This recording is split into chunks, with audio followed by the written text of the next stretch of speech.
Chapter 30, Amusement Park. The second day was not early anymore. The sun had already penetrated through the window and shone straight onto the bed. Durua was sleeping sweetly wrapped in a blanket. Last night Chishan had cruelly forced her. The result was that her whole body was sore, causing her to completely forget that she had promised the three little treasures that the whole family would go out to play tonight before going to bed.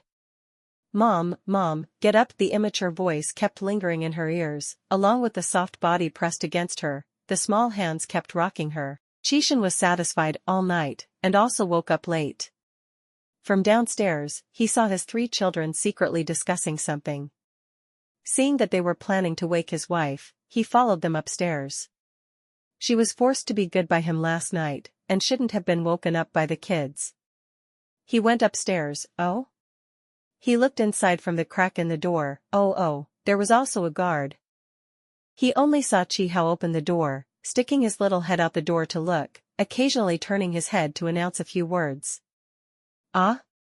It's Papa. Hurry up, Papa is coming up." Chi-Hao saw Papa, immediately abandoned his position, and also grumbled and crawled onto his parents' bed. The three little guys crawled into their mother's blanket, still not moving. As soon as he entered the door, his face was black.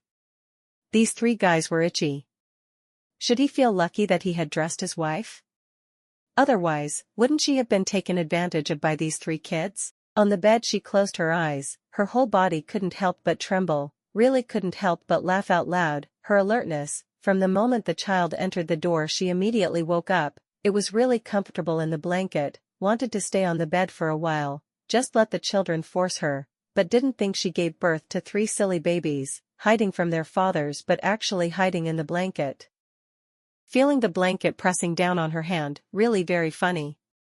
Chishan helplessly looked at the person on the bed laughing non-stop, in his eyes was endless tenderness and indulgence, walked to the bed, clearly saw those three guys curled up into three little balls, angrily sat down, waved his hand to pat each little ball. Being discovered, the little ones slowly climbed out of the blanket, resentfully looking at their mother. She leaned on her husband's chest, with great difficulty stopping her laughter, surrendering with both hands. "Mom will get out of bed immediately, then we will go to the amusement park." Ah, the little ones cheered, crawled out of bed, ran quickly on their short legs, and immediately returned to the room to pack their things. The hospital's pediatric cardiology department office. "How could it not be your doctor here?" A high-pitched male voice came from inside, causing everyone passing by to curiously look inside, trying to see something. "This gentleman, Dr. Du, was invited by our patient's family from outside to be the main surgeon, and is not a doctor from our hospital, so after the surgery is done, if there are no special problems, she will not come to the hospital." The department head frowned and patiently explained to the three people standing opposite. Xiao Ligua was annoyed and loosened his collar, glaring angrily at the doctor in front of him.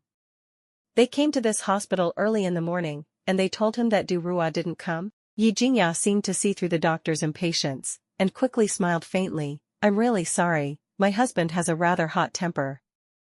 I wonder if you can give us Durua's phone number." If they had asked for the phone number from the beginning, and not Xiao Ligua getting angry, this chief physician would have been able to give them the phone number, but now it seemed like the person who came had bad intentions. He did not dare to casually give them the phone number. Leaving a thoughtful look, saying, "We cannot casually reveal the phone number to others." "Ah. We are her parents." Yi Jingyao pulled her husband's hand, smiling and explaining to the doctor. "I'm sorry, I can't help." The intuition in her heart felt that it was not right. How could it be reasonable for parents not to know their child's phone number, not waiting for them to want to know the information of that patient? This doctor politely contained a bit of forcefulness and invited the person out of the office, not continuing to entangle with the three people. "What do you say?" Yi Jingyao's tone wasn't very good. If it wasn't for Xiao Ligua not being able to wait any longer yesterday, they might have found Durua yesterday. Now, unfortunately, another clue was cut off. Xiao Ligua heard this, shook her hand, and walked ahead. She lowered her head, hiding the disdain in her eyes, following him for more than 20 years. Still thinking that he was a rich and powerful official's descendant, Only after getting married did she find out that he was nothing more than a useless person who relied on his wife to climb up. "Mom, what should we do? Where should the two of them go to find someone? Could it be that they wanted to find Xiangxing?" Yi Jingyao raised her back. "Humph, really can't do, let the old man take out the money." Xiao Xian and Yi Jingyao walked to the main door of the hospital. "Isn't this Xiao Xian?" The sound in their ears sounded a bit sarcastic and taunting. The mother and daughter turned their heads. Xiao Xian looked at the person who came, and was stunned, then immediately smiled. "So it's the fourth sister. It's her boyfriend's fourth sister." Zhang Lan Xian didn't expect to see her younger brother's girlfriend in this hospital. Looking at the woman beside Xiao Xian, she looked somewhat similar. Knowing in her heart that it was her mother, she didn't say hello. Anyway, her mother didn't intend to let this woman in. "Your mouth is really sweet, but you should still call me Madam Li. After all, you and my younger brother haven't had anything." The voice of the last sentence was a bit smaller.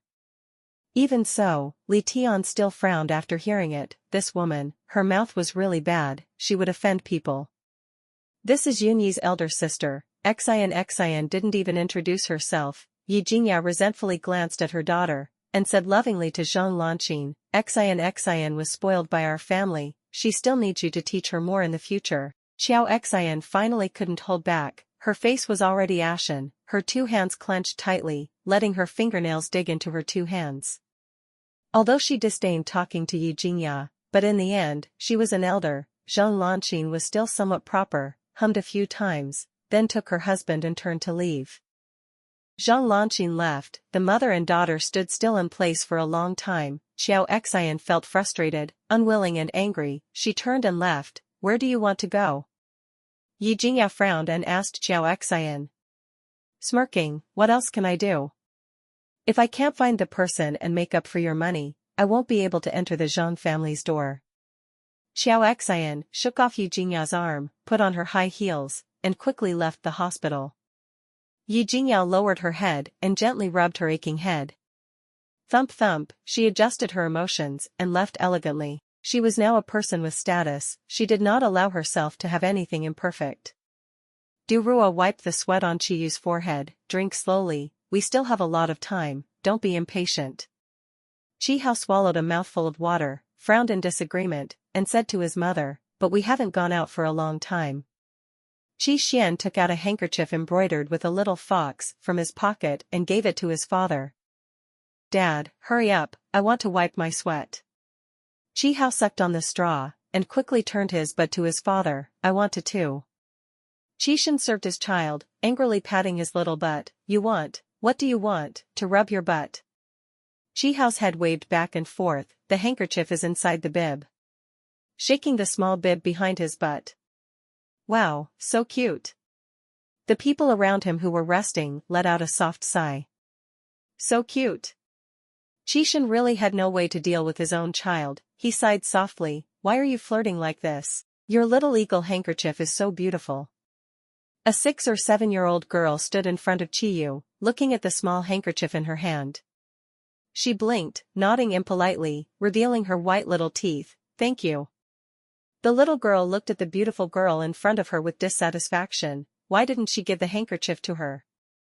Normally, as long as she said she liked it, other people would fight to give it to her. Chiyu pursed her pretty little mouth, not knowing the truth as she looked at her older sister in front of her. How come she was always staring at her? "Give me the handkerchief." The little girl was still so young, but she already understood the principle of if the mountain can't be moved, I will move the mountain. If you don't take the initiative to give it to her, I will immediately ask for it. This little handkerchief was specially prepared by Du Rua for the 3 little ones, using the softest woven fabric to make a small handkerchief, and put it in the little ones' pockets. Since they were young, they had developed a habit of liking cleanliness, so even if the most mischievous of the 3 little ones, little Chi Hao, was still a clean little one. Because they were different, she also embroidered small animals that each little one loved on the corner of the handkerchief to distinguish them, so the handkerchiefs never left the 3 little ones' bodies. How could Chiyu give the small handkerchief to someone else? Her head was wriggling, it was really unattractive, her little legs wanted to run back to her parents' side. "Hey! The little girl didn't think that the baby would want to run away, so she immediately reached out and grabbed the baby's collar, while using the other hand, she snatched the handkerchief from Chiyu's hand. Who is Chiyu? This is the daughter of Qi Shen and Du Rua. One is a special forces captain, the other is a martial arts expert. Even though she is still young, she is not sitting around doing nothing. Moreover, that little girl is normally a female overlord, although she is not as violent as her brother, she is not someone to be trifled with. Her small hand turned around and grabbed the hand that was holding the collar behind her, pushed her away, and made the little girl behind her fall face down to the ground. The people around did not react in time. Seeing the little ones, they did not think that they would fight. The handkerchief was not taken, and was pushed down. The little girl also ignored her mother's usual ladylike teachings, and immediately lay down on the ground, crying loudly. From the moment Chiyu was grabbed by the collar, Du Rua and Qi Shen immediately discovered that, as they walked over, their daughter had thrown the person down. Qi Hao and Qi Xian, the two little guys, saw their little sister being bullied by someone else again, and immediately ran to Chiyu's front, glaring angrily at this little girl who was crying so ugly. Du Rua gently patted Chiyu, who was hugging her thigh tightly. Even though she knew that the little girl was pretending to be pitiful, she still comforted and smiled at the little girl who was looking at her with wet eyes. What's wrong? Why are you crying? A woman came out from the crowd, hugging the little girl who was sitting on the ground and coaxing her with heartache. You guys. The little girl cried non-stop. The woman angrily raised her head and shouted at this family member who made her child cry. Du Rua and Qi Shen glanced at each other. Of course they were acquaintances. Young Master Qi, the girl's husband, also walked over. Seeing that it was Qi Shen, he immediately laughed and called out to him, looking at Du Rua beside him. Du Rua? Looking at the three children before his eyes, Sun Haoyu was a little surprised. He didn't think that Qi Shen's wife would be Du Rua. Qi Shen and Du Rua smiled and greeted each other. The three little ones were also smart, sweet, and innocent. Hello uncle, hello aunt. Sun Haoyu didn't know what happened here. Seeing his precious daughter crying, he asked, what's going on? Sun Haoyu's wife awkwardly smiled a little, not knowing how to answer. She knew very well that her daughter wanted to steal something from their child. But it was Qi Shen. Even if you were right, you still had to explain, let alone now it was still her child who was wrong. Little son Xian also didn't know that her mother was confused. Seeing her father coming here, feeling that someone was supporting her, she immediately loudly pointed at little Chiyu and announced, Daddy, it was her who threw me down. Qi Hao and Qi Xian glared fiercely at son Xian, showing their dissatisfaction. If Du Rua and Qi Shen weren't here, that brat would have beaten someone without saying a word. Sun Haoyu's wife smiled awkwardly, embarrassed. The child really doesn't understand. No problem, my child was naughty, accidentally made this little friend fall face down. The other person asked for peace. Du Rua naturally laughed it off. After much effort, the child didn't listen, and remembered little Yu's handkerchief. I want it too, I want it too. But the Qi Shen family didn't have any intention of giving up the handkerchief. Sun Haoyu's wife had no choice but to coax them to buy it later.